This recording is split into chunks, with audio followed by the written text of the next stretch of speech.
Miss information வந்து ஒரு ப்ராப்ளமாக தான் இருக்குது. நிறையா பேர் இதனால வந்து நேர்மையான அரசியல்வாதிகளும் பாதிக்கப்படுறாங்க. தப்பு செஞ்சவங்களும் வந்து கொஞ்சம் குற்றத்தை நிரூபித்தா நல்லாயிருக்கும். அதாவது தவறான செய்திகள் பரப்புவதை விட அதை கரெக்டாக உண்மையாக பொய்யாங்கிறத நிரூபித்து அந்த குற்றவாளிகளுக்கு தகுந்த தண்டனை கிடைச்சா கொஞ்சம் நல்லாயிருக்கும். ஏன்னா இதனால் நிறையா பாதிக்கப்பட்டிருக்காங்க இல்லையா. நல்லவங்களும் பாதிக்கப்படுறாங்க, குற்றம் செய்கிறவங்களும் அவங்க ஜாலியாக இருக்காங்க. குற்றம் செய்யாதவங்க தான் இதில் அதிகமாக பாதிக்கப்படுறாங்க.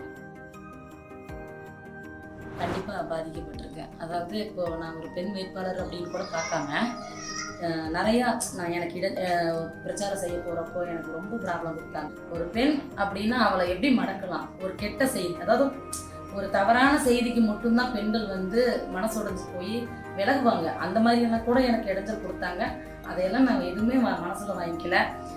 எங்கள் கட்சிக்காரங்களும் அதே மாதிரி தான் நல்லா எனக்கு சப்போர்ட்டாக நின்னாங்க. ஆனால் ஏடிஎம்கேவும் சரிங்க, டிஎம்கேவும் 2 பேருமே வந்து எங்களுக்கு ரொம்ப இடைஞ்சல் பண்ணாங்க.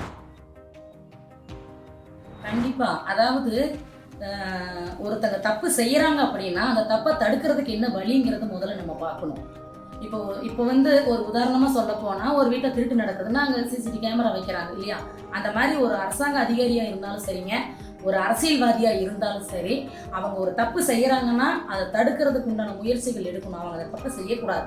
அதுக்கு என்ன செய்யணும், தேர்தல் அதிகாரிங்க நேர்மையானவங்களா வரணும். முதல்ல தப்பு யார் செஞ்சாலும் கடுமையாக தண்டிக்கப்படணும். அதுக்கு முறையான சட்டம் வேணும்.